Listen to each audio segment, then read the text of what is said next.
Hola a todos, todas y todes. Mi nombre es Caos Lud de la Casa de las Destructoras de Máquinas y hoy presentamos una nueva miniserie de podcast de la Interzona Enjambre.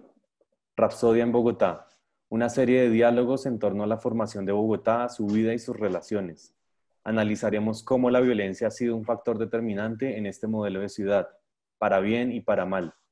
Diversas violencias han trazado en la historia de la ciudad una serie de dinámicas y entornos que hoy sufrimos. Son tres las violencias que trataremos en esta breve serie: la violencia política, la violencia ecológica y la violencia de género, sin anteponer una jerarquía y pensando siempre que existe una correlación entre estas tres formas de violencia. En esta primera entrega nos centraremos en la violencia política, que abarca muchos momentos y ha representado para la ciudad una serie de cambios que nos sirven de metáfora de las luchas de poderes entre mafias, iglesia, milicias y los poderes hegemónicos y criminales que se han apropiado de este valle de lágrimas que llamamos Colombia. En esta ocasión nos acompaña para debatir este primer tema el gran Enrique Discépolo, un bogotano más. Hola Enrique. Hola, Carlos, ¿cómo está? Gracias por acompañarnos hoy. También está con nosotros el gran Enrique Herrera, arquitecto. Hola Quique. Hola, Carlos, un saludo. Y finalmente nos acompaña el gran Carlos Acosta, también arquitecto. Hola Carlos. Hola, Caos, ¿cómo estás? Bien, gracias. Eh, bueno, muchas gracias a los tres por acompañarnos en este primer programa. Quería arrancar planteando la idea de Bogotá como una ciudad especialmente hostil para sus habitantes, donde sus trazados, transportes, la exclusión social, el control de mafias en muchas zonas de la ciudad, el peligro para la vida humana y no solamente humana, sino también de todos los demás seres vivos, son algunos de los elementos que nos han llevado a cuestionar el origen y rumbo mismo de la ciudad. Y pese a que estas evidencias mencionadas son parte de nuestra cotidianidad, aparecen muchas veces invisibles en el debate cotidiano. Se asume una indiferencia y una imposibilidad de cambio en una realidad que pareciera haber estado ahí desde la creación misma del mundo.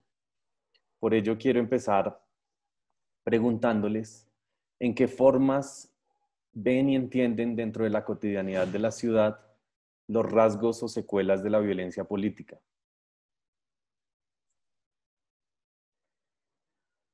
Si quieren, podemos arrancar con Kiki. Ok, sí. Bueno, buenas tardes. Nada, yo digamos que he desarrollado mis estudios y especialmente una última investigación que realicé sobre este tema en específico, la relación entre la violencia, la ciudad, la arquitectura y especialmente el caso Bogotá. Porque digamos que en mi formación como arquitecto, eh, estudiando, digamos, la historia de las ciudades, la historia de la arquitectura, uno se encuentra siempre con una visión positiva de la arquitectura, una visión positiva del urbanismo, una visión positiva de las ciudades, como si las ciudades estuvieran en una constante progresión digamos, hacia un futuro mejor, ¿no? Que es la visión positivista de la historia. Y no siempre es así. La arquitectura, el urbanismo no siempre son cosas que llevan hacia un desarrollo positivo. Entonces, esta investigación partió de la última investigación que realicé, partió de la pregunta: ¿cuál es el rol de los urbanistas de la arquitectura en la generación de violencia, ¿no? Que nunca nos lo preguntamos nosotros en la escuela de arquitectura. Y así surgió el caso Bogotá. ¿Por qué? Porque por algún extraño motivo, que no es extraño, pero eh, las ciudades latinoamericanas están siempre en las clasificaciones de violencia como son las más violentas en el mundo. ¿Por qué? Se debe a nuestra historia, aparte de las condiciones socioeconómicas y políticas. Creo yo que la historia urbana de las ciudades tiene mucho para decir. Entonces, en este sentido, eh, partí en esta investigación de una hipótesis, y es que Bogotá es un palincesto de violencias. Es generada por una serie de violencias. Y en este sentido uno puede analizar la historia de Bogotá y darse cuenta cómo los desarrollos urbanos, los desarrollos arquitectónicos de la ciudad no se dieron como se dan, por ejemplo, en las ciudades europeas o americanas a través de proyectos urbanos gigantes, sino se dieron siempre o casi siempre debido a hechos políticos violentos de distintas fuentes. Desde la fundación de Bogotá, que es un hecho violento, cuando llegan los españoles y dicen, fundamos una ciudad y realizan un rito religioso, una misa, en 1538 para fundarla en un territorio que desde ahí pertenece a ellos, hasta la descolonización de Bogotá, ¿no? Cuando nos independizamos de España. Es un hecho violento también, el Bogotazo, que ha sido ya muchas veces tratado, el ataque, por ejemplo, contra el Palacio de Justicia. Son hechos en donde la violencia, y sobre todo la violencia contra y desde la ciudad, han ido formando este espacio que llamamos Bogotá, ¿no? Sí, sí, y con eso quisiera, ya que mencionas precisamente un tema importante y es la fundación, quisiera preguntarte, Enrique, a don Enrique Discépolo, quisiera preguntarte, ya que sabemos que eres un gran conocedor amateur de los temas históricos, ¿cómo entiendes, por ejemplo, ese momento inicial en la violencia? ¿Cómo eso determina la ciudad? Es decir, ¿cómo le da forma a esa violencia inicial de los españoles? Pues es bien interesante en cuanto las fundaciones obedecen también a una necesidad económica. ¿Cuál es el afán de fundar una ciudad?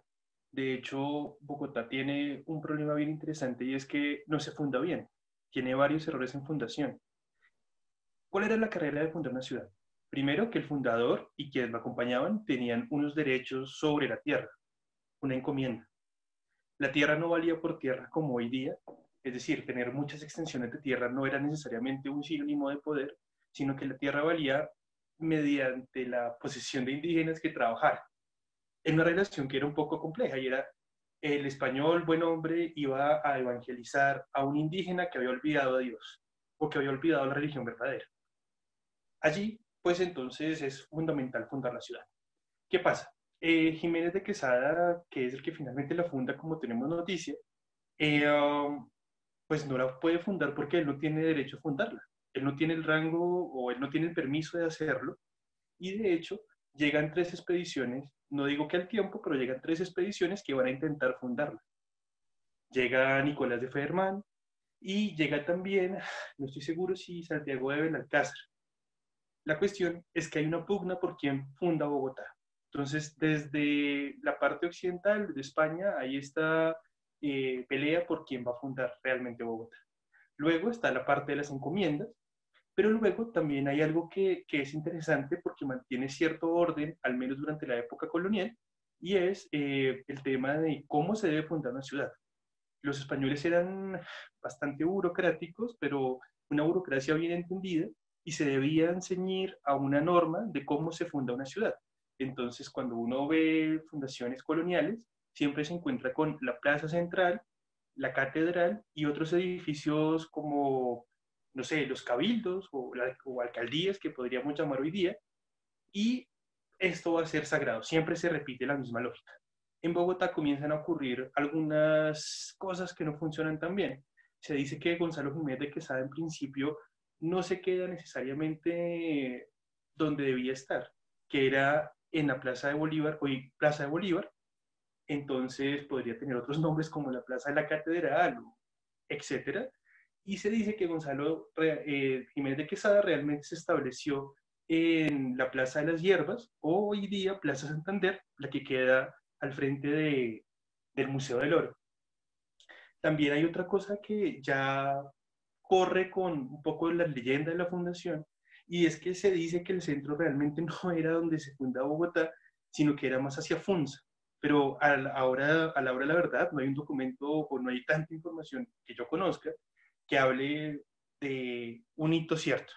Por ejemplo, a los turistas se les vende que el Chorro de Quevedo es el sitio donde se funda Bogotá, pero eso es una construcción más turística o para cazar turistas que otra cosa.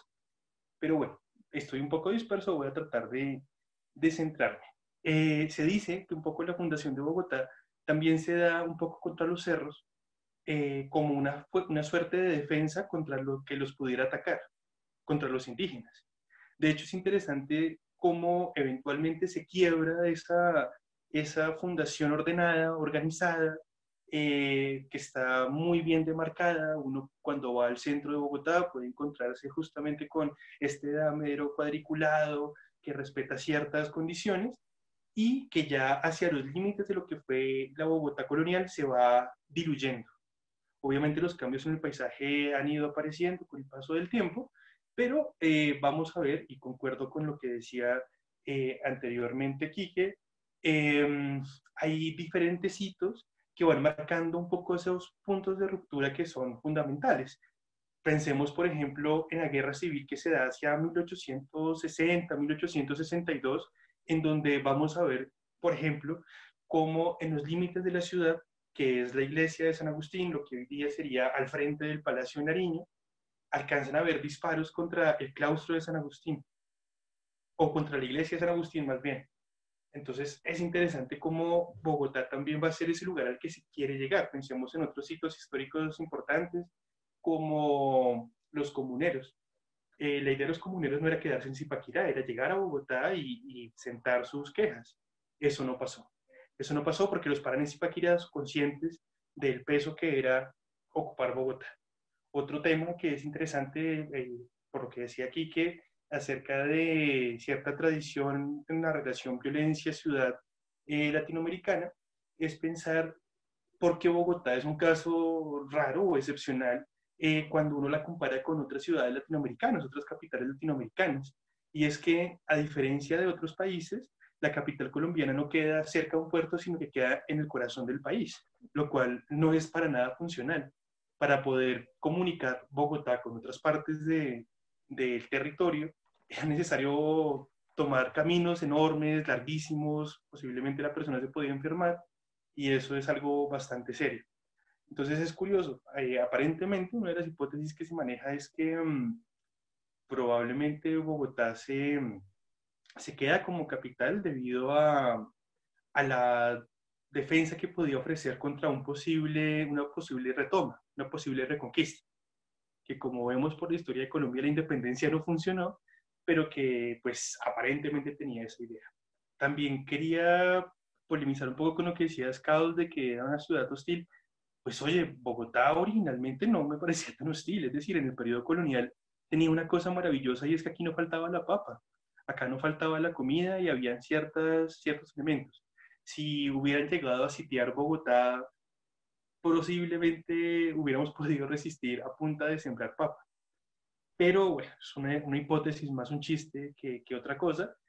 Y creo que es la ciudad que va teniendo esa tensión con los urbanistas, no sé si más hacia el siglo XX, donde se comienza a generar justamente esas tensiones y esa idea de hostilidad. Pero también porque, y creo que sobre este punto seguramente volveremos más adelante, porque no solamente Bogotá, yo creo que todas las ciudades de Colombia han sido receptores un poco de migración producto de la violencia.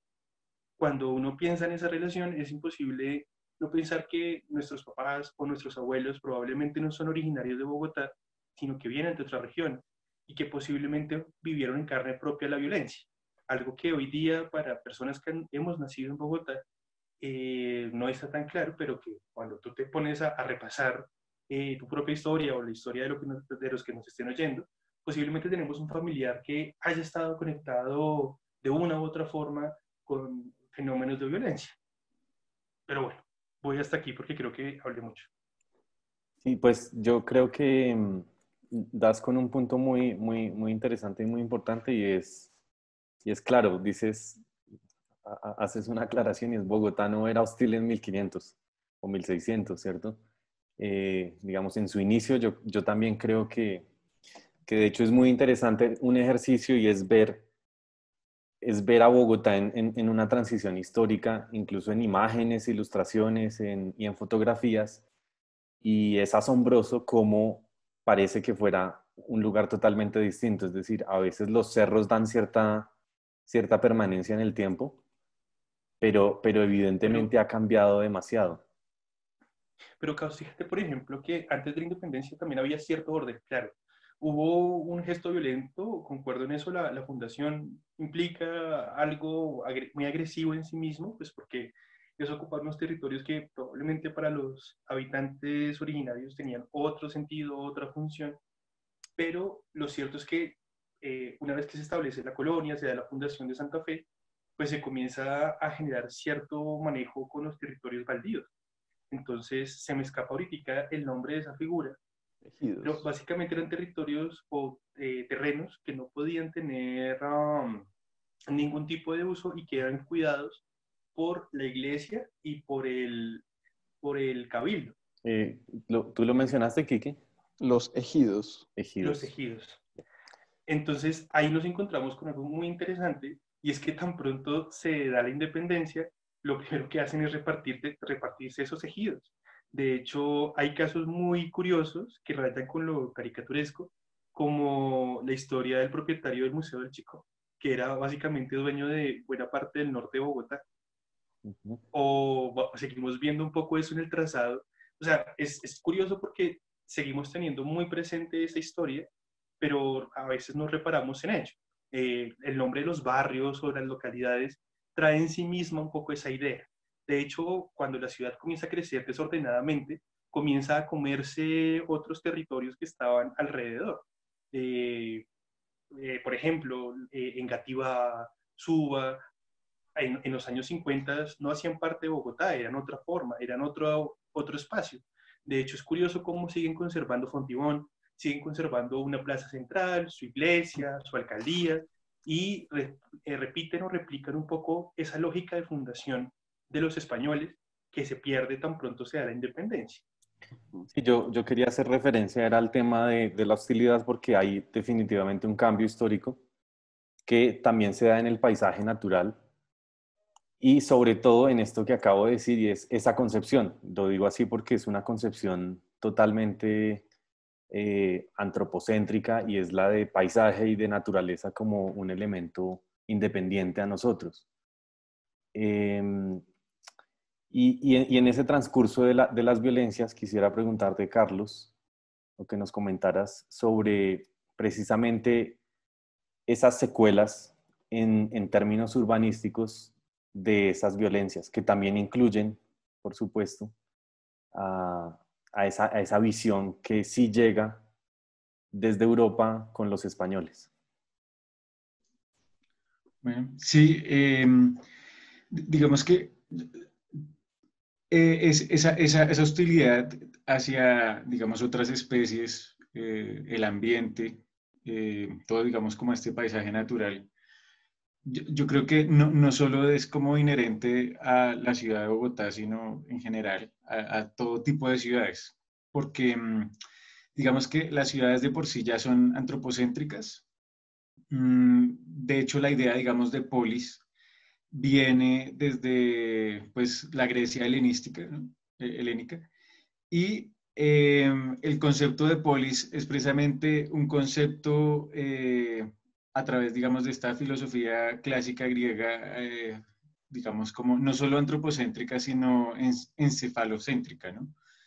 Eh, Ahí es donde uno comienza a ver que el humano comienza como a buscar esa diferencia a través del logos y el fonos con los animales y a enfocarse en esta polis. Y creo que entonces ahí sí, como decía, digamos, Quique y Enrique, eh, la expansión de la ciudad, como se planteaba, digamos, esa expansión de la violencia, no solo se da, digamos, por el factor netamente, digamos, humano, fundacional, sino también sea por, digamos, las características de, ahí sí como se estaba planteando desde el inicio, la política, y la política vista, digamos, desde dos formas.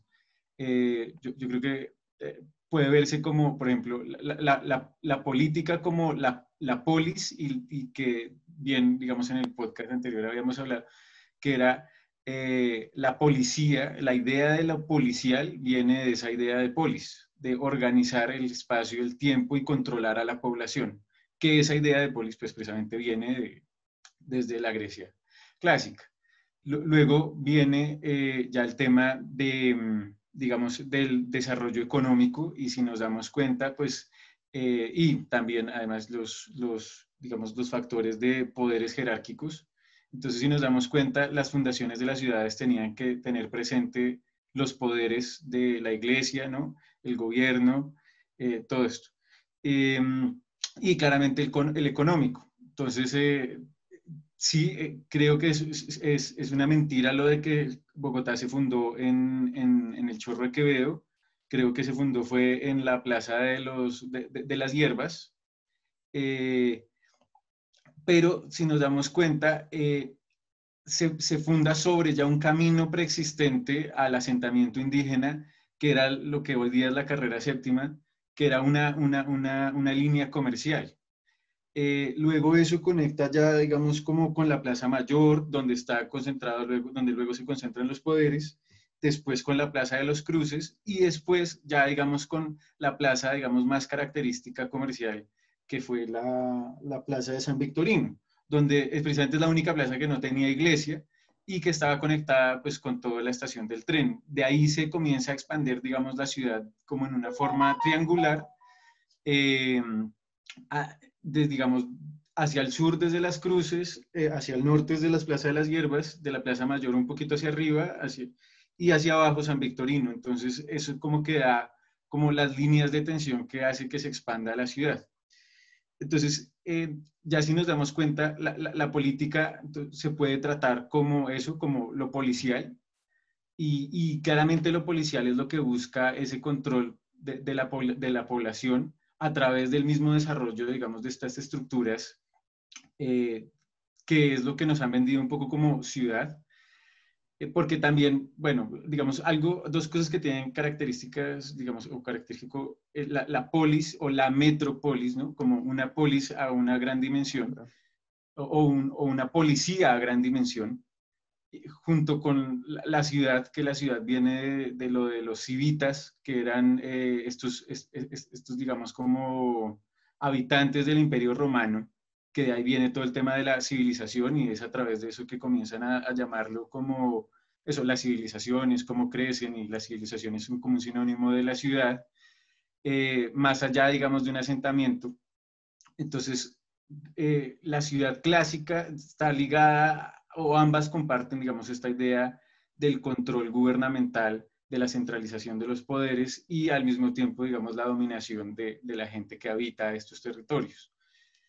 Y por el otro lado, entonces, está ya como la política de politique, no polis, sino ya como la acción de construir ciudad, que es realmente como más estas acciones de disidencias, de pronto como, por ejemplo, uno podría decir, la política del apoyo mutuo puede ser visto más eso como una política, como estas acciones que van transformando esa ciudad, que desde el otro punto de vista se ve más como su infraestructura. Por ejemplo, si nos damos cuenta, cuando hay manifestaciones, dependiendo de la visión que se tenga de lo que es la ciudad, si es la gente o si es su infraestructura, pues se enfocan en, están dañando la infraestructura, están violentando la ciudad, o se puede ver es más bien si este, digamos, sistema policial está afectando y oprimiendo, digamos, a la población que habita este asentamiento.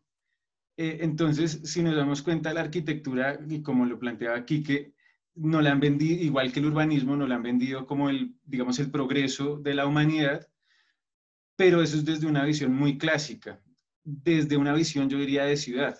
La ciudad es netamente antropocéntrica e inherentemente violenta en general. Entonces, si nos damos cuenta ahí, las acciones, digamos, de lo policial en nuestra ciudad han estado, digamos, dominándonos demasiado, no más, digamos, una traza ortogonal como se implementó y como se hacía, digamos, desde las fundaciones. Era para netamente, formalmente, digamos, materialmente, organizar a la gente por sectores, ¿no? Eso es lo que busca también el urbanismo, cómo organizar por sectores económicos, por sectores poblacionales, por sectores de servicios, en fin. Entonces, todos estos factores, digamos, de economía, política, desde lo politiqué y la polis, más, digamos, esta figura de buscar cómo crear mecanismos de control poblacional, pues entran a jugar en todo este papel y este sistema ya de digamos, de una violencia creciente, no solo entre nosotros como especies, sino también hacia otras especies. Entonces, ahí es cuando comenzamos a sobreponer la eficiencia y todo, y por ejemplo, uno de los factores que yo diría que fomentó más la violencia no solo en Bogotá, sino en todas partes del mundo, fue la idea de la racionalización, que lo que buscaba era la eficiencia, ¿no? La eficiencia industrial, optimizarlo todo. Entonces, digamos, yo diría que también la violencia va más allá de la física, también va, digamos, sí, psicológica y simbólica. Entonces, si nos damos cuenta, comienzan a plantearse después de Le Corbusier, digamos, que llega también aquí a Bogotá, todas estas torres, digamos, de 30, 20 pisos, y que ahorita lo vemos cada vez más, digamos, con esa búsqueda de densificar la ciudad, en optimizar los espacios, cada vez volverlos más chiquitos, más eficientes, digamos, comienza a haber también a la vez hacinamiento, que digamos en la época de la pandemia nos dimos cuenta que quienes tenían más espacio, el confinamiento no les daba tan duro, pero digamos estas poblaciones ya digamos en extrema pobreza sí tenían que convivir, digamos, familias de 10 personas en una casa, digamos, de latón, donde no podían, digamos, y que aparte tenían que salir a trabajar. Entonces, en Bogotá también se ve como esa diferenciación poblacional, también que lo han impuesto por estratos para crear, digamos, esta maquinaria para que unos pocos, digamos, se lucren de estos. Siempre las ciudades y estos asentamientos, digamos, desde la polis y desde la ciudad, se han visto como un mecanismo para imponer, digamos, unas jerarquías, bien sea desde, digamos, simbólicas o reales físicas, para mantener todo. Entonces, se puede decir que la ciudad busca mantener en equilibrio sus estructuras representativas fisicalizadas de la institución y el caos en la población. O sea, no busca una armonía, la ciudad nunca ha buscado una armonía, aunque bueno, el concepto ha evolucionado, pero digamos, si lo caracterizamos desde, digamos, su inicio, sus concepciones, pues nunca lo ha buscado. La ciudad es netamente antropocéntrica y clásica, digamos, bajo una visión clásica. Listo, y pues ahí hay un tema que surge que también es bien importante y es para avanzar también un poco más en el tiempo, en la historia, ¿cierto? Pero que sé que también Quique ha tocado el tema y es cómo precisamente esa estructura o esa urbanización ortogonal tiene también unos sentidos represivos eh, que definitivamente representan una violencia que es la violencia estatal, que es la que también Carlos ha mencionado, que es muy importante. Sí, sí, sí. En ese caso, Quique, ¿nos puedes profundizar un poco más sobre tu investigación en torno a esta formación en Bogotá? Sí, primero quisiera, digamos, añadir, digamos, un concepto a la discusión, y es la clasificación de violencia que hace Slavoj Žižek. Porque, digamos, nosotros generalmente cuando hablamos de violencia urbana, hablamos del atraco, de la pelea, ¿no? De la represión a la marcha, que son todos síntomas de una violencia visible, pero no todas las violencias son visibles. Entonces sí se hace una división entre tres tipos de violencia. Una es la violencia subjetiva, que es la que él define la violencia directa, la violencia que es visible, la violencia específica, ¿no? Digamos el atraco, el policía que le casca al manifestante. Es una violencia que es fácil de identificar y que es cuantificable. Pero hay otros dos tipos de violencia que son mucho más difíciles de identificar y son generalmente los que usan las estructuras del poder sobre la ciudad. Uno es el simbólico, la violencia simbólica, que es directa también, pero es invisible, digamos, que no se ve tanto, y es la violencia, digamos, que genera hitos. El ataque contra el Palacio de Justicia en el 85, la destrucción del palacio y la eliminación de la memoria histórica de lo que pasó ahí. Digamos, son violencias que no son cuantificables, pero que son violencias que se ejercen desde diversos actores del poder. Entonces, la violencia subjetiva generalmente sucede dentro de la ciudad, ¿no? La arquitectura es un escenario simplemente.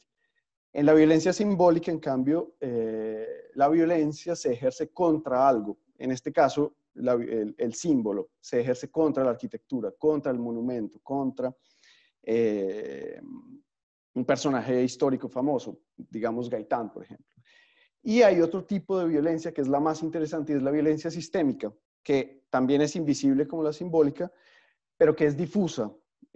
No se ve nunca, es estructural, digamos que es la violencia, por ejemplo, como decía Carlos, y estoy de acuerdo, el sistemáticamente reducir, que el mercado reduzca las medidas de las casas, los apartamentos en los que van a vivir las clases populares, el hecho de meter Transmilenio y cambiar la faz de la ciudad sin que haya un debate, por ejemplo. Todo esto hace parte de la violencia sistémica, que no la sentimos como violencia, pero que a largo plazo es la que más daño hace. Entonces, basado en estos tres tipos de violencia, digamos que, volviendo a la pregunta que me haces, Caos, la fundación de las ciudades españolas en América hace parte de un proyecto de violencia sistémica, un proyecto imperial, digamos, que España busca controlar un territorio que acaba de descubrir, y el modo más eficiente que haya es ir construyendo ciudades para crear una red que le permita controlar el territorio. El poder y el control del territorio están profundamente ligados, y acá los arquitectos y los urbanistas, digamos que somos personajes digamos, que somos serviles al poder, ayudamos a crear estos proyectos. Y de hecho el proyecto español es un proyecto gigante, o sea, es el primer proyecto en la historia que se toma el trabajo de crear una serie de estándares donde dicen cómo fundar las ciudades, cómo hacerlas para que se pueda efectivamente ejercer control sobre el territorio. Entonces, la estructura de Damero, que es la estructura reticular, hace parte de estos estándares.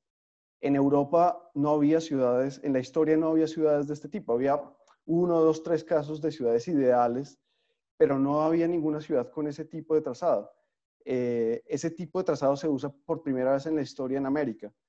Y es un tipo de trazado que es evidentemente de carácter militar. Digamos que el damero nace en los campos militares romanos.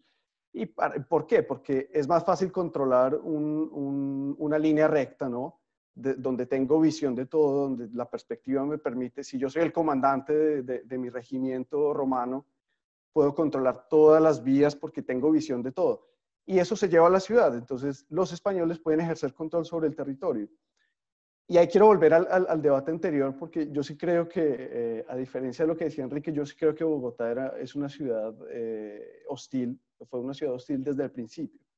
Era hostil era una ciudad agradable y segura para los españoles, pero no era una ciudad agradable para, por ejemplo, los nativos, los indígenas.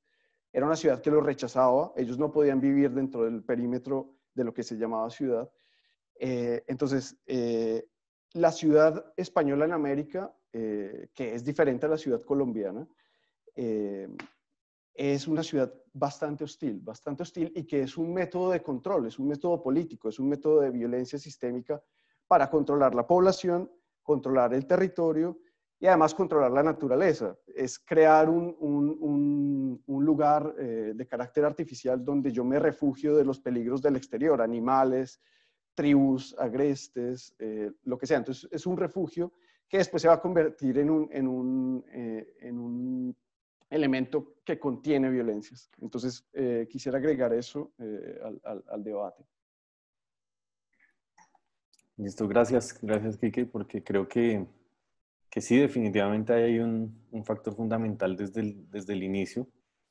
Y quisiera pasar entonces también a otro momento, y es ya adelantándonos mucho más en el tiempo, pensar en ese momento en el que se funda, digámoslo, me gusta el término republiqueta, supuestamente democrática, que sí dudo mucho que la democracia realmente pueda hablarse de democracia, especialmente en Latinoamérica, pero creo que ni siquiera en ningún otro lado. Pero bueno, ese puede ser un tema para todo otro gran debate.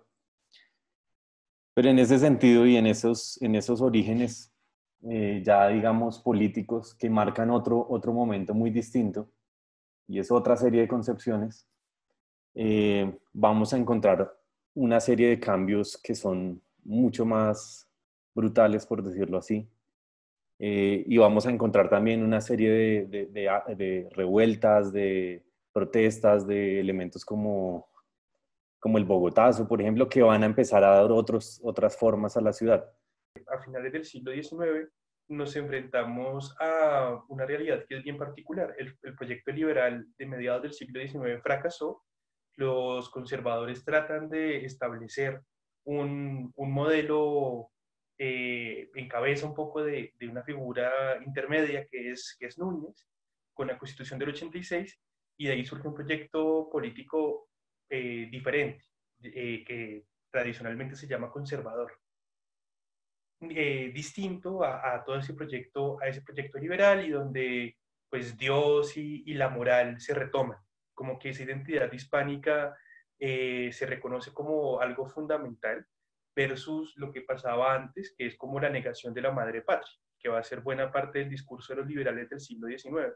Entonces, esas tensiones o esos conflictos con el origen va a ser fundamental.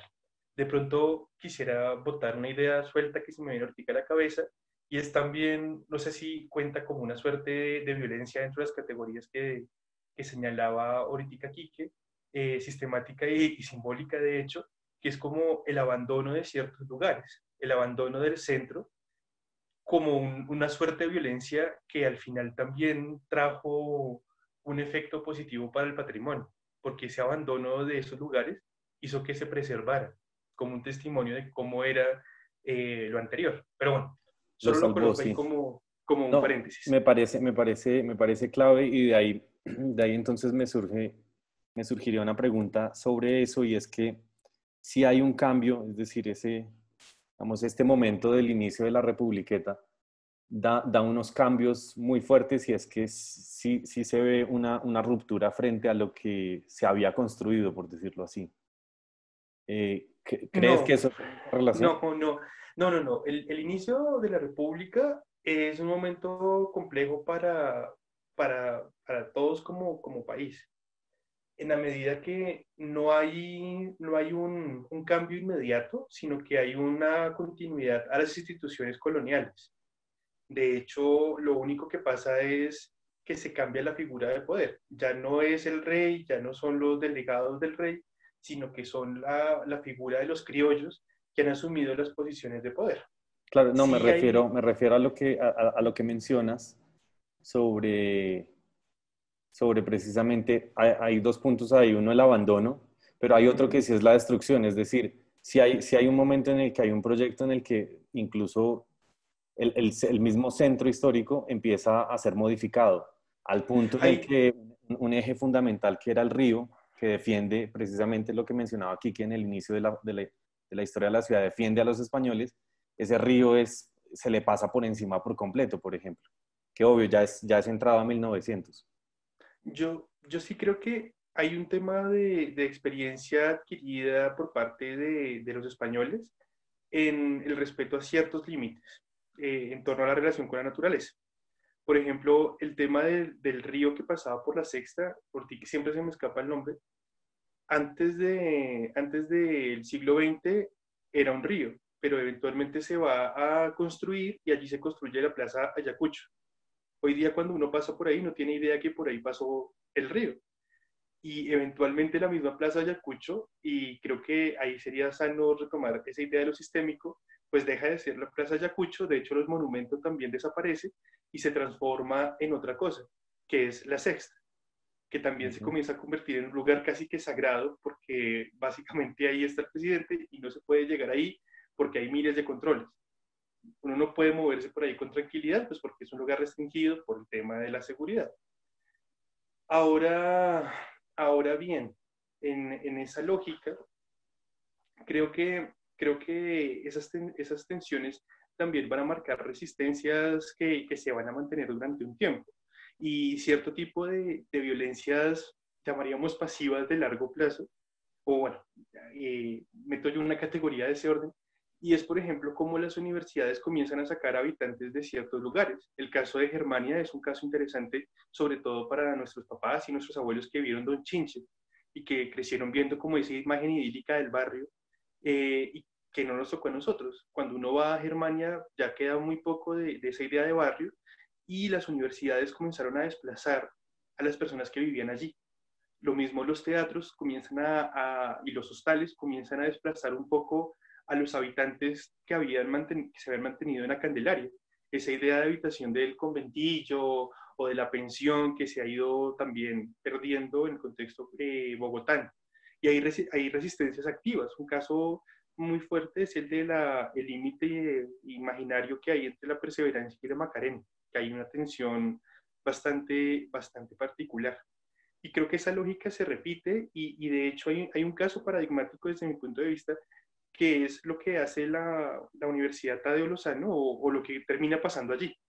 Había una serie de cines y esta zona también se volvió como una suerte de zona de tolerancia y esto hizo que los predios comenzaran pues los propietarios comenzaran a dejar sus predios y se comenzara a dar otro uso. Si no estoy mal, el concepto es gentrificación y de hecho eso Ujú. sigue pasando.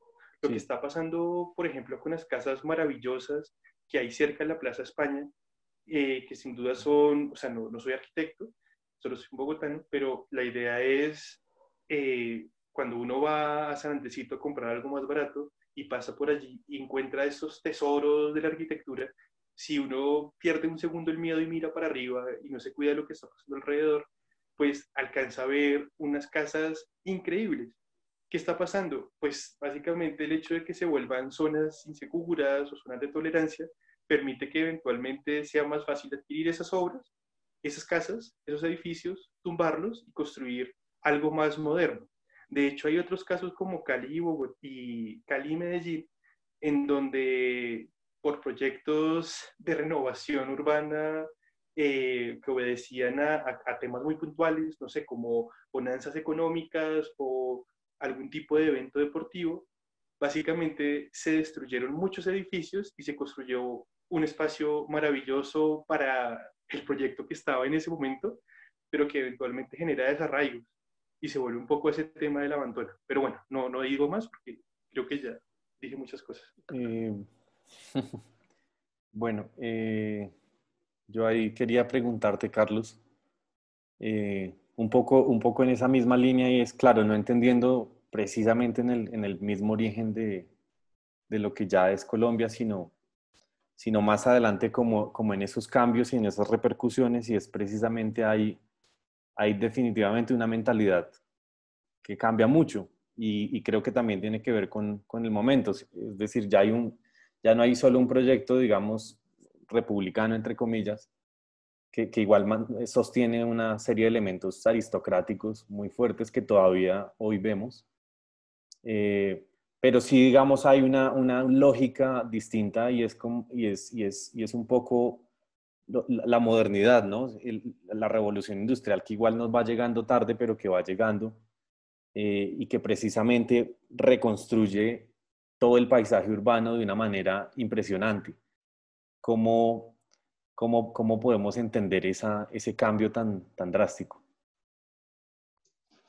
Sí, pues igual yo creo que eso viene también como desde o sea, desde digamos, desde el capitalismo mercantil y hasta, digamos, también como, claro, todo el tema de la modernidad y la industrialización.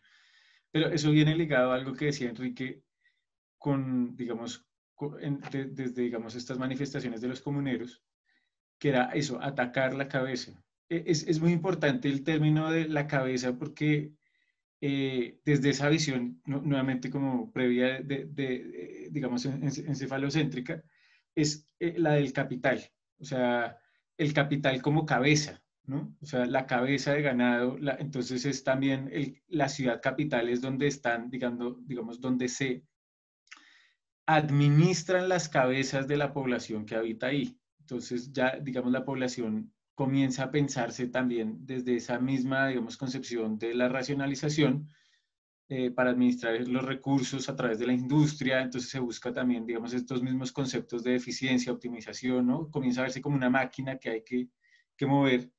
Entonces, se puede ver, digamos, o sea, el concepto de ciudad igual capital es muy pertinente porque es la ciudad donde se busca centralizar todos los, digamos, los servicios, digamos, las formas de producción de ese mismo capital para luego ser acumulado. Entonces, digamos que la ciudad, la idea de centro y sobre todo, por ejemplo, podemos ya ver, como dice Juan, el cambio más grande es también desde el ámbito comercial, o sea, el centro comercial. El centro comercial puede uno verlo como, como la ciudad a una escala más chiquita, donde se busca eso, como utilizar los medios, digamos, de producción para, digamos, liberar el tiempo de trabajo de la gente consumiendo cosas. Pero eso mismo lleva a la estandarización de todo, ¿no? La industrialización lleva a que la ciudad se vuelva una ciudad como genérica. Eh, digamos, un arquitecto urbanista famoso que se llama Rem Koolhaas plantea que la ciudad se ha vuelto como un aeropuerto, que todos son iguales. Hay otras teorías que digamos, hacen el símil más bien con un centro comercial, porque todos también son iguales, cumplen la misma función, todo es estandarizado, todo busca, digamos, la ciudad y el centro, cuando la gente comienza a irse del centro, porque, digamos, los que vivían en el centro, en estas casas con claustro, comienzan, y hay como relatos que se comienzan a cansar de vivir digamos, en la vorágine de la ciudad y quieren irse hacia el campo, que en ese entonces era como el Chapinero, y comienzan a crear estas casas quintas, que era como su finca o su casa de descanso de la ciudad. Y después del Bogotazo sucede que la gente prefiere quedarse viviendo allá y no en el centro, pero son propietarios del centro y comienzan lo que vemos, por ejemplo, en la estrategia del Caracol, a coger estas casas gigantes con patio interno y partirlas en habitaciones pequeñas para eso, digamos, la clase popular. Entonces, digamos, la industria también trae una violencia muy fuerte, sistémica, dentro de la ciudad, porque la va fragmentando ya en zonas de poblaciones con diferentes, digamos, ingresos económicos, con diferentes, digamos, accesos a ciertas, digamos, instituciones. Y el centro, pues claro, comienza a conservarse, pero es esa misma idea del centro donde todavía están, digamos, concentrados los poderes administrativos de la ciudad. Pero luego, digamos, si ya nos vamos un poquito más adelante, comienzan a crearse con la misma lógica del triángulo, digamos, de la expansión de la ciudad, desde la Plaza de las Hierbas hasta de las Cruces, la Plaza Mayor y la de San Victorino, comienzan a crearse, igual que como con la vía de San Victorino, unas vías comerciales importantísimas, sobre todo, digamos, desde los servicios, como es la calle 72, donde están casi todas las empresas de bancos, también, digamos, por la 26, y luego, si ya nos damos cuenta, en la 26 se comienza a crear es el Centro Administrativo Nacional, y todos estos poderes comienzan como a migrar, a pegarse al tema comercial. Entonces, la ciudad es muy importante entenderla desde esa concepción, desde la concepción de la cabeza, desde lo centralizado y desde el capital, desde la concentración del capital, y por ende, devolviéndonos un poco como a lo que decía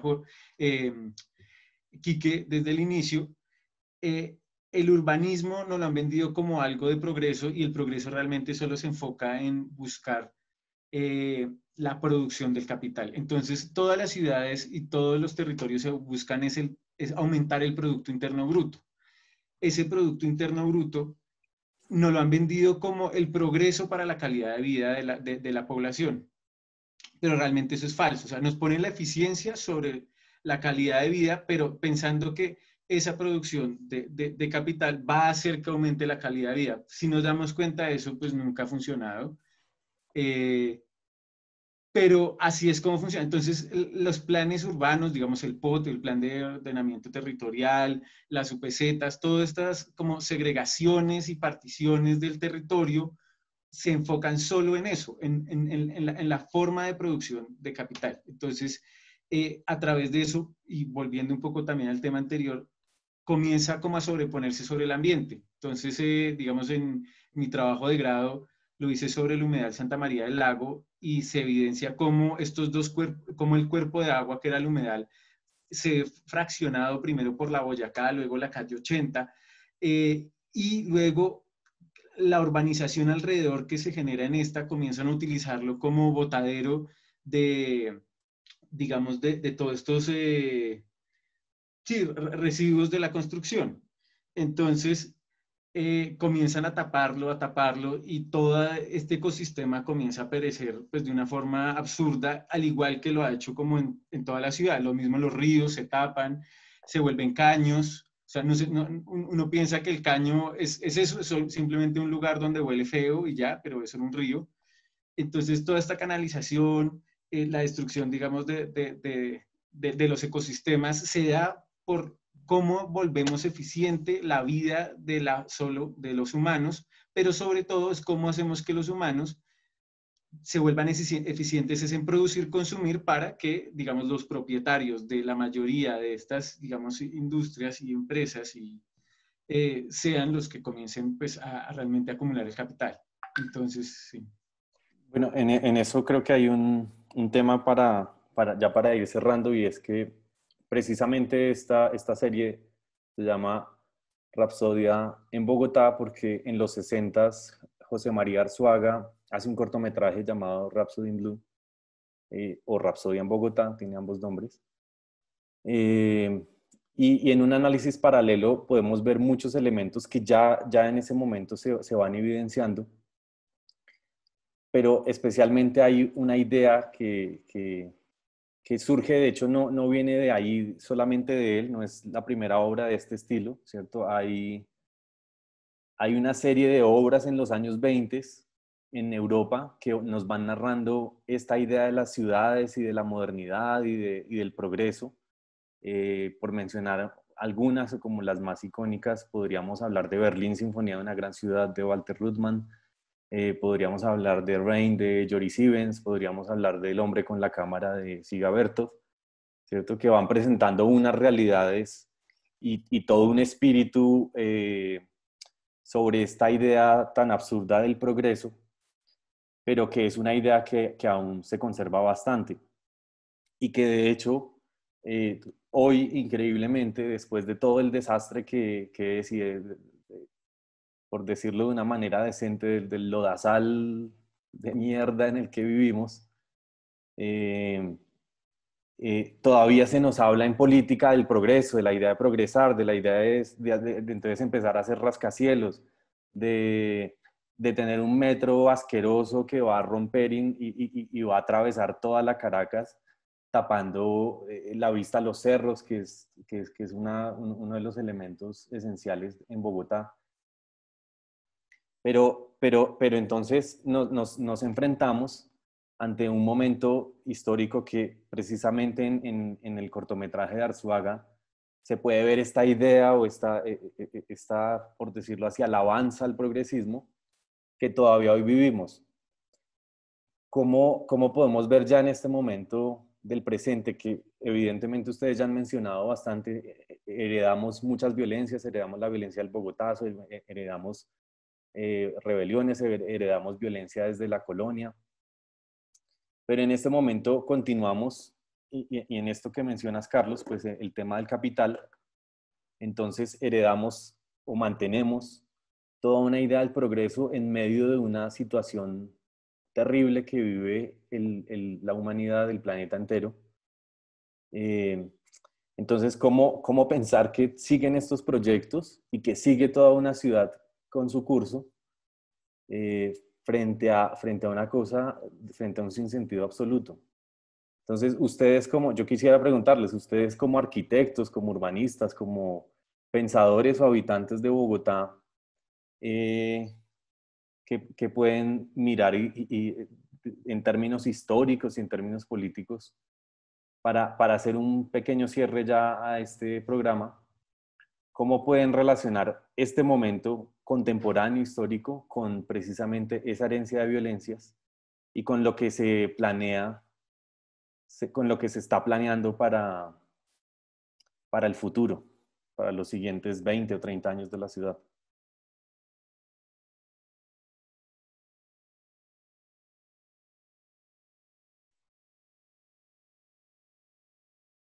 Eh, Quique, creo que está apagado el micrófono. ¿Me escuchan? Sí. Ok. Yo creo que para concluir, la ciudad, el entorno físico, el lugar que llamamos ciudad, y en este caso Bogotá, pues es siempre el resultado de un urbanismo de un vencedor. Siempre ha habido un vencedor, ¿no? Los españoles, el capitalismo, Peñalosa con el tercer milenio sobre el cartucho, todas estas consecuencias físicas son las consecuencias físicas de una batalla por el espacio, por el territorio. Y nuestra ciudad es eso, es el resultado de una serie de fragmentos construidos por quienes han ido ganando batallas por controlar el territorio. Entonces, en este caso, yo creo que nuestra ciudad, digamos, Bogotá, refleja en gran manera, pues, la sociedad que somos, ¿no?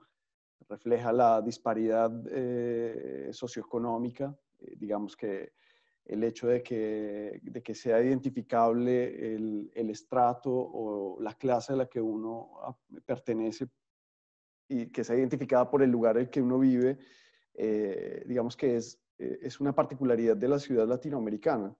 En otras ciudades del mundo, la gente de diferentes clases económicas vive casi que intrincada y no hay estas diferencias socioeconómicas en la ciudad. No es evidentemente una cosa física. Entonces, digamos que la ciudad es el gran testimonio de la sociedad que somos. Una ciudad que por muchos años le ha dado la espalda al entorno ecológico en el que se encuentra, una ciudad en la que se ha ido cancelando, se ha ido eliminando la memoria histórica para dar paso, digamos, a la modernidad. El caso específico del cartucho, por ejemplo, en el que se borró cualquier trazo de memoria histórica, de todo lo que ha pasado ahí, de todo lo que pasó, y se construyó un parque inocuo, un parque en el que nadie usa.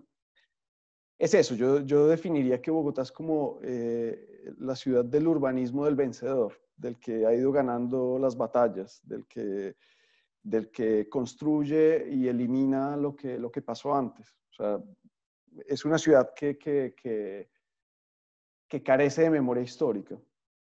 Entonces, yo diría eso. Gracias, Quique. Enrique, y en este mismo sentido y sumándole además un detalle que Quique me da a pensar y es la idea del vencedor y es entonces también cuáles son esos últimos vencedores, ¿no? Porque evidentemente en este momento hay todo un sello y hay unos claros vencedores desde las últimas décadas. Bueno, no sé, creo que retomo algunas cosas de la ciudad que tenemos como producto de todas las decisiones que se han ido tomando a lo largo del tiempo y hay como ciertos fortines de resistencia en los lugares que dan cuenta de etapas previas de la ciudad. Creo que un elemento interesante de las ciudades latinoamericanas es que tienen ese tipo de, podríamos decir, parches, aunque suene peyorativo, pero tienen ese tipo de diferentes ambientes de una calle a otra, como que uno camina 10 minutos y está en otro mundo, que de repente no se ven en otro tipo de ciudades, pero particularmente en el caso bogotano, creo que el problema o el tema del patrimonio puede ser un lugar de, pues que nos permita defender ciertos elementos de la historia de Bogotá. Pero es indudable que al final hay decisiones jurídicas, políticas, en donde básicamente se le da prelación a un proyecto sobre otro. Y que afecta el paisaje de una forma dramática. Entonces, cuando uno piensa que no puede haber algo peor, y retomo el caso del cartucho, construyen este edificio de muchos colores que interrumpe un poco el paisaje normal de esa parte de la ciudad. Entonces, uno no sabe también si en el caso de Bogotá se queda solo en los vencedores o también en ciertas negligencias, de nuevo, omisiones que generan esos lugares de tensión y esas malas decisiones. Porque, bueno, así como tengo yo una imagen romántica de ciertos lugares, el caso de la Candelaria, por ejemplo, también es cierto que hay que ser realistas en otro nivel y hay ciertas decisiones que están tomando o que se han tomado muy mal. El caso de este edificio, pero noten también cómo muchas casas quintas están desapareciendo, cómo también se están construyendo edificios enormes que alteran todo el paisaje y que, como dice Quique, van destruyendo esa idea de memoria histórica. Aunque también muestra un poco la vocación de Bogotá como un lugar que va recibiendo migrantes. Y es generalmente se tiene el relato y el imaginario, ahora que tú hablabas, Caos, de esa idea de progreso. Y pues lo digo porque mi papá viene de un pueblo. La idea es que siempre estaba la idea de que en el pueblo no iba a progresar, sino que tenía que irse a la ciudad para trabajar y progresar. Entonces, creo que también se convierte en una parte importante de cómo se construye una ciudad como Bogotá, y es que hay personas que vienen de todo el país, es como un pequeño termómetro de lo que somos como país. Y hay diferentes formas de ver el mundo y no hay necesariamente como una identidad o una fuerza de lo bogotano, más allá de la caricatura del cachaco y las diferentes identidades que se pueden generar a partir de allí. Pero sí, lo encuentro más como, desde mi punto de vista y cerrando, como un lugar de tensión entre esa imagen onírica del pasado que es agradable, pero también de esas malas decisiones que se siguen tomando y que desgraciadamente acaban los últimos reductos, que a la vez, desde mi visión romántica, pueden ser fortines de resistencia contra esa idea de o esa necesidad de modificar la ciudad de acuerdo a las necesidades de unos. Pero bueno, es que aquí también se rompe un poco con la idea de lo racional y comienza a ser irracional, porque a veces los intereses de unos comienzan a afectar ese funcionamiento orgánico de la ciudad. digamos, no nos quedemos solo en la cabeza. Si volvemos sobre esa metáfora de la ciudad como cuerpo, también se comienzan a comprometer otras cosas. Entonces, todo el sistema renal se comienza a afectar. Ya las tuberías no funcionan como deberían funcionar. O también con el tema de la pandemia y el terror que se pudo generar al inicio de la pandemia con respecto a estar con suficientes provisiones para meses de pandemia, nos dimos cuenta de lo frágil que puede ser la ciudad como cuerpo a nivel de metáforas, porque básicamente toda la parte de nutrientes se vio afectada. En algún momento, en el pánico que caímos, los mercados ya comenzaban a verse desabastecidos de ciertos productos. Entonces, bueno, puede llegar a ser antinatural, como en principio se puede decir que se define la ciudad, pero al mismo tiempo esa construcción termina siendo bastante frágil. Y ahí volvemos a una idea que es compleja, y es que toda esa idea que hablábamos de el tema económico como un motor que genera este crecimiento estas transformaciones en la ciudad, también se vuelve un problema, porque de alguna forma el sistema capitalista también lleva un desgaste en sí mismo. Ya el sistema capitalista comienza a entrar en crisis que son cada vez más difíciles de sobreponerse. Pero bueno, creo que hasta ahí voy yo. Listo, muchas gracias. Carlos, no sé si quieras. Sí, entonces, bueno, me gustan muchísimas ideas de las que han planteado Quique y Enrique. Pero entonces, digamos, pues me gustaría comenzar por la idea de quiénes vencen, quiénes son los que vencen. Pensaría que vencen los negligentes, o sea, ¿en qué sentido? El parque Tercer Milenio, que es donde quedaba el cartucho, para mí es la mejor imagen, porque si nos damos cuenta ahí,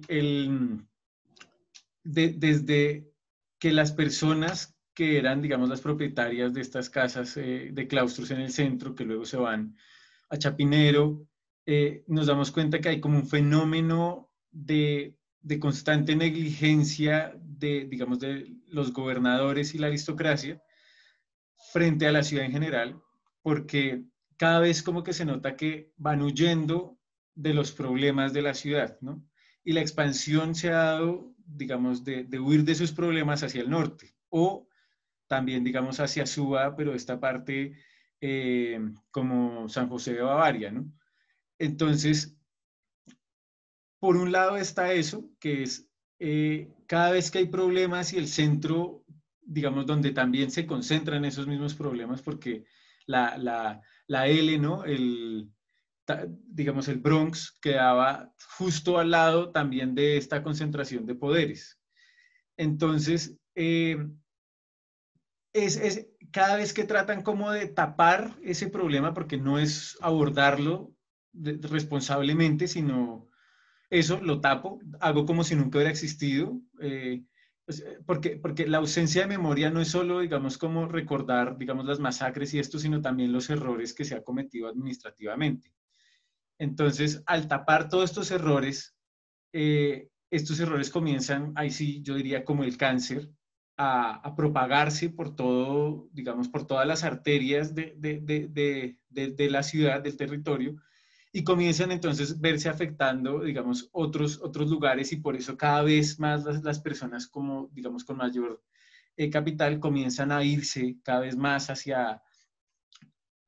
más lejos de estos problemas. Y a mí me encanta el ejemplo, digamos, de San José de Bavaria, porque al final son casas gigantes, pero en conjuntos cerrados, que las mismas casas tienen, digamos, una muralla gigante con cerca electrificada, o sea, cada vez más la gente se vuelve como, comienza a querer a vivir en una jaulita de oro. Entonces, por un lado está eso, por otro lado ya es como que al final la ciudad es como el mismo reflejo del sistema económico, del sistema capitalista. Eso está más que claro. Porque es lo mismo, o sea, es un mecanismo que alimenta lo otro y entra como en una sinergia donde ambos van creciendo y se van, digamos, como como manteniendo a sí mismos. El problema de eso es que es insostenible, es insostenible la ciudad, porque nomás lo que decía entonces Enrique, no está preparada, por ejemplo, ante una crisis de pandemia, no estaba preparada, o sea, y no puede estarlo porque lo que busca la ciudad clásica es enfocarse en mantener eso que quiere perpetuar, que es qué, pues las instituciones, digamos, estas jerarquías, la imposición de un gobierno centralizado, el favorecer a través de este sistema económico, digamos, a quienes me protegen a mí, que yo soy el que estoy sacando provecho de esto. Entonces, de por sí ya la ciudad como tal es insostenible, pero claro, eso era como hasta la visión moderna, ya comienzan a ver, digamos, a través de la ONU y otras organizaciones internacionales, la búsqueda de cómo volverlas sostenibles. Y ahí es donde, digamos, viene como la pregunta hacia dónde puede ir. Yo creo que hay varios caminos hacia donde pueden direccionarse las ciudades. Claramente no podemos seguir como estamos. Es insostenible. No solo para nosotros, sino también la economía y digamos, en general para todo el mundo. Y entonces se comienzan a plantear ya como indicadores de felicidad, indicadores de eso, de aumento de calidad de vida, indicadores de, digamos, eso, los ODS de ahora, que son los que buscan el desarrollo sostenible, los indicadores de desarrollo sostenible. Entonces, digamos como que la idea de ciudad está migrando hacia lo que se llama la Smart City. Entonces, la Smart City lo que está buscando es integrar como todas estas tecnologías, o sea, o bueno, integrar las tecnologías convergentes en cierta medida, que es como todo el tema de promover el desarrollo científico desde lo bio, desde lo nano, y también comenzar a fomentar lo de las TICs, de todo el tema de inteligencia de las cosas, además de ser más inclusivos en las diferentes, digamos, expresiones de nuestra especie. Eso, el cyborg, el transexual, todo lo queer. Y entonces comienzan a desarrollarse ya políticas, pero no policiales, sino más bien de acción de cohesión social para buscar cómo adaptar, digamos, estos asentamientos a las dinámicas que están sucediendo. Entonces ya no se está viendo la ciudad como sus edificios, sus calles, sino más bien como el fenómeno que está ocurriendo ahí. El problema de eso es que igual se basa en la idea, digamos, como intrínseca de la ciudad, de la polis, del civita, el capital. Y entonces ahí es cuando comienza como a entrar en conflictos. El otro camino que yo creo es ya no pensar en ciudad, sino pensar más bien es y no solo en políticas de cohesión social humana, sino en ecopolíticas. Entonces, cómo cohesionar y coevolucionar con otras especies. Cómo el conocimiento que desarrollamos nosotros comienza a posibilitarle la vida a otros ecosistemas y nosotros crear una simbiosis con ese tipo de ecosistema. Y ahí es donde se comienza a pensar ya en, pues, como este término que es más o menos nuevo, que es el de paisajes evolutivos artificiales. Entonces son paisajes donde se entiende que está la tecnología humana y el conocimiento, digamos, científico humano, el humano como tal y todas sus expresiones, junto con el ámbito, digamos, biológico y de la vida en general, que busca como una articulación para ya proyectar de forma sostenible, entendiendo que vivimos en un planeta que no es, o sea, que ese planeta, que en ese planeta más bien, nosotros impusimos unas delimitaciones territoriales bajo una concepción abstracta de lo político, y cómo entonces realmente pensar que realmente, por ejemplo, al Amazonas y a las diatomeas en el océano les importa un culo a quién le van a dar el oxígeno, si a Colombia, si a Estados Unidos, eso digamos, al resto de ecosistemas no entienden las dinámicas políticas o sociopolíticas más bien, Entonces, es pensar de forma global, pero no de globalización, para, digamos, abordar ya la crisis. Yo diría que están en crisis las ciudades y que hay como que replantearlas. Ya, ni siquiera pensar en Smart City, sino un poco más allá y un poco más allá digamos, de la visión antropocéntrica. Listo, muchas gracias, Carlos. Ya, claro, va abordando con el próximo tema que aborda la violencia desde lo ecológico. Pero bueno, no sé si Quique o Enrique quieran complementar algo a estas ideas finales que planteó Carlos. Sí, yo quería agregar un último concepto, una última hipótesis que Carlos y Enrique tocaron, que me parece muy importante, y fue pues el abandono del centro debido al Bogotazo, que es todo un tema gigante, ¿no?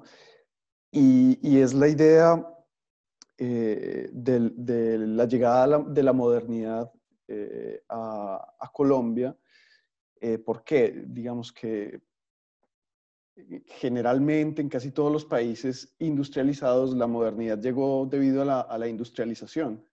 Y eso dio paso a la creación de clases, dio paso a la creación de movimientos políticos, movimientos obreros.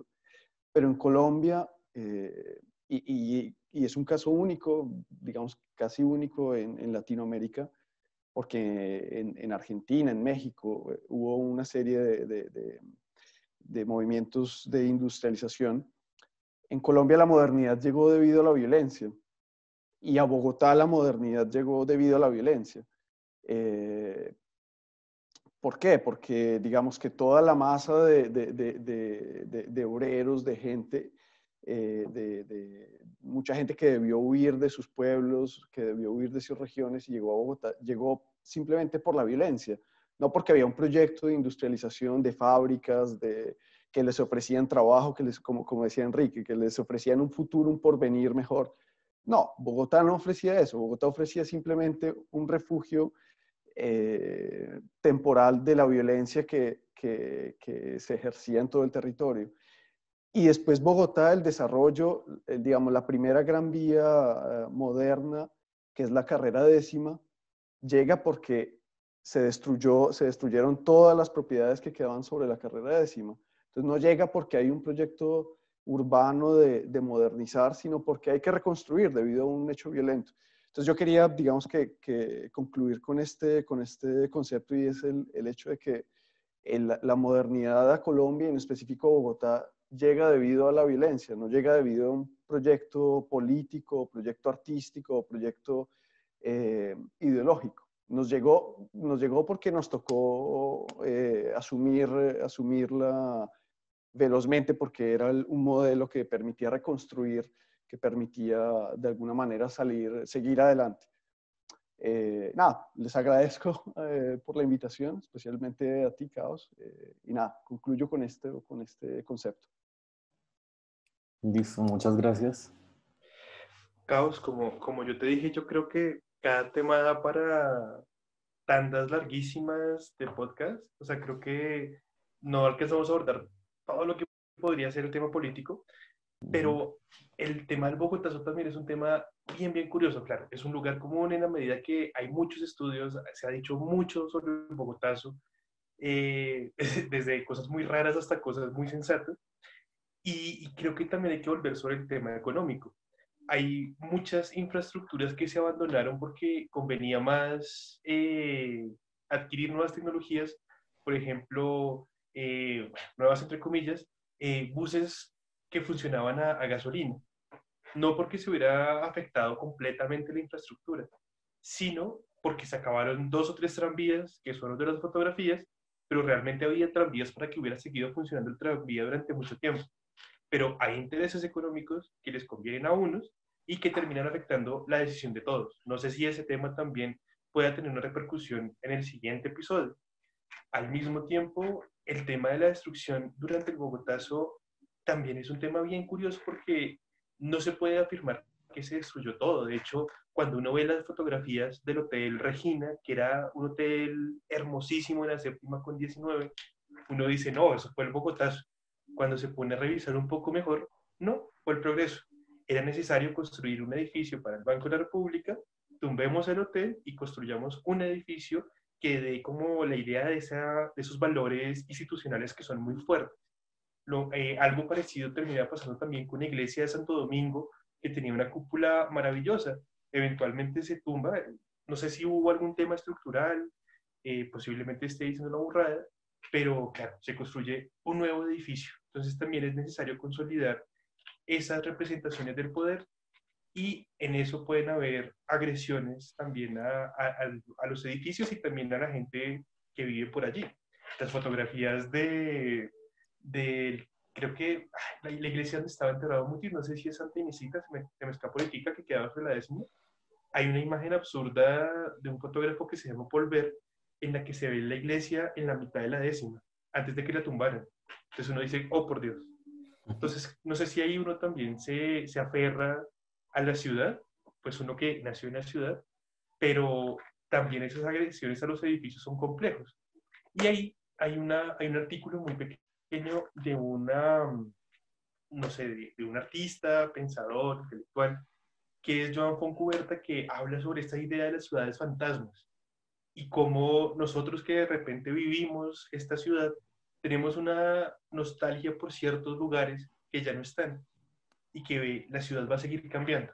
Probablemente en 15, 20 años, cuando seamos abuelitos, digamos, ve, esto funcionaba mejor antes por esto, esto y esto y esto y esto y esto.